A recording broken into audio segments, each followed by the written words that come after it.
Ya, bisa kita kembali bersama langsung masih membahas percepat kereta bandara yang sedang dibangun. Kita langsung ke Pak Sugeng. Ya. Pak Sugeng, yang menarik adalah dari tadi kita membahas begitu ya panjang lebar dengan Pak Edi juga, tapi tidak pernah ditanyakan nih masalah biaya, karena masyarakat pengen tahu.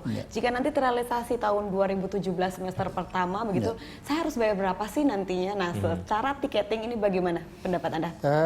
Saya kira perbandingannya bisa head to head dengan saat ini.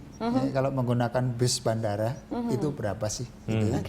Nah, itu dari sisi perbandingan kalau tidak salah dengan bus. Terus kemudian perlu dilakukan survei dong, ya. Survei kepada calon-calon penumpang itu namanya willingness to pay.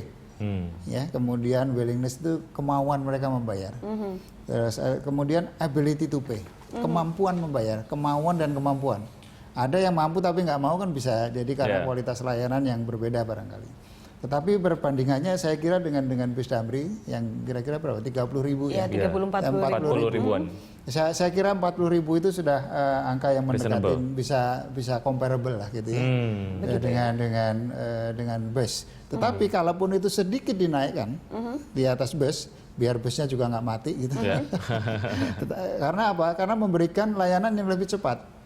Ya, cepat itu artinya kan nggak kena macet itu kereta. Kalau dipastikan bisa dari Manggarai 45 menit menuju bandara, orang akan berbondong-bondong dari ke sana. Lebih memilih kereta begitu ya? Pasti memilih ke kereta. Nah, yang menariknya kan rencananya begitu ya, katanya 120.000 begitu. Kemudian keluar lagi isu akan menjadi 100.000 begitu. Nah, dari kita bandingkan dengan bus Damri begitu ya, 30-40 akhirnya jadi 100, menurut Anda masih cukup ideal atau bagaimana dengan pertimbangan waktunya lebih cepat begitu? Saya rasa yang komuter tidak semahal itu ya. Yang ekspres barangkali yang semahal itu. 80 sampai 100.000. Tapi kalau komuter saya kira-kira 50 sampai 60 juga masih affordable oleh orang. Dan yang sekali lagi minat orang itu ditentukan tidak saja oleh adanya fasilitas yang sedang dibangun Pak Edi, tapi juga akses menuju ke terminal-terminal, stasiun-stasiun ini. Kalau menuju ke Manggarai saja sudah susah, minat itu menjadi turun.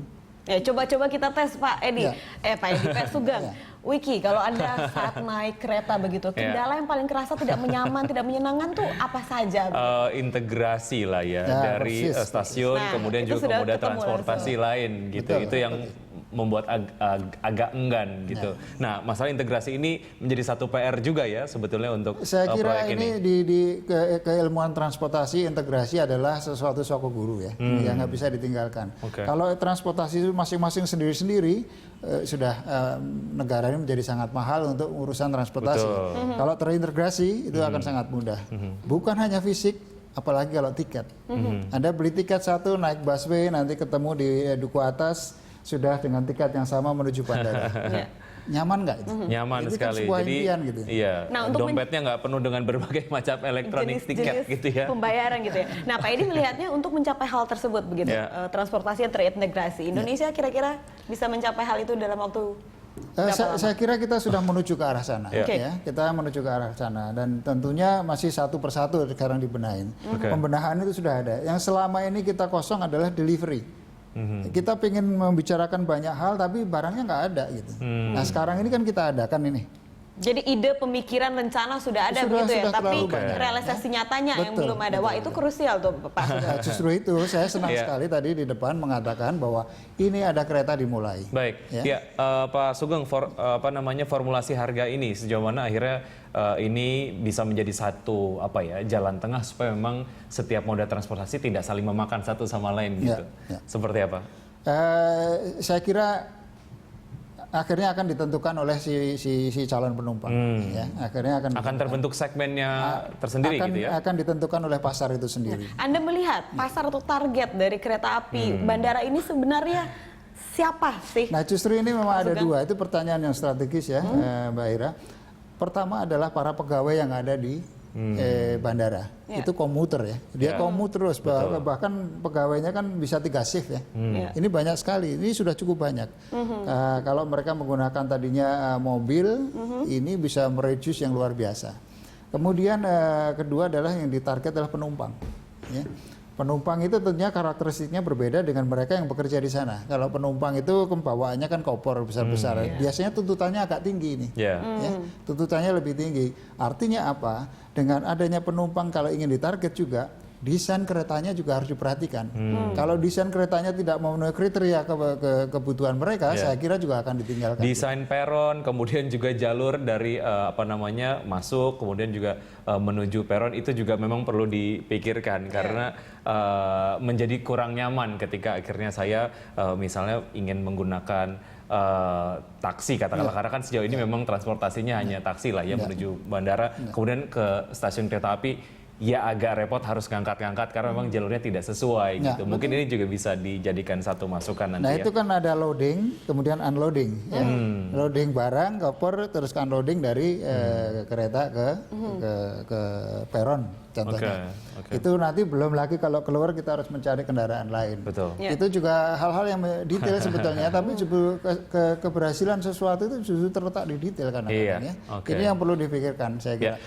Integrasinya sudah pasti, tapi detailnya juga harus diperhatikan. Baik, Pak Sugeng, dampak terhadap masyarakat sekitar sendiri yang memang nanti daerahnya ataupun kampungnya lah ya akan terlewati oleh jalur kereta ini. Sosial begitu Pak Sugeng. Nanti seberapa besar ini kemungkinan mungkin akan menimbulkan efek samping lah ya dalam tanda kutip dari idealnya setiap pembangunan itu harus memberikan nilai tambah ekonomi kepada semuanya, termasuk orang yang terkena. Ya kan? Kali ini yang terkena adalah yang punya tanah. Ya, punya tanah harus bisa menikmati lebih daripada orang-orang lain yang nanti calon pengguna. Nah, bagaimana memformulasikan? Saya kira ini adalah letaknya dari pembebasan tanah. Ada dengan Perpres baru dengan undang-undang pengadaan tanah untuk pembangunan kepentingan umum itu sudah mengakomodasi itu. Hanya implementasinya monggo ini terserah dari pemerintah daerah. Ya, karena pemerintah daerah sebetulnya yang bertugas untuk membebaskan tanah meskipun dananya ada dari pemerintah pusatnya. Nah, ini dua-duanya ini ya siapa yang bisa melindungi kepentingan masyarakatnya tentunya Pemda. Kemudian siapa yang bisa memberikan kompensasi atau ganti rugi kepada orang-orang ini. Ganti rugi itu tidak sesaat memperoleh itu juga, tapi bagaimana dia bisa mengikuti dengan generate ekonomi di situ gitu. Entah dibikinkan bekerja di setiap stasiun bisa juga. Memberikan konsesi-konsesi tertentu kepada masyarakat di sekelilingnya bisa juga. Ini kreatif financing lah yang perlu betul. Bisa diakali lah ya sebetulnya. Baik, oke, kita masih ada satu segmen kita akan lanjutkan saja dan kami akan segera kembali.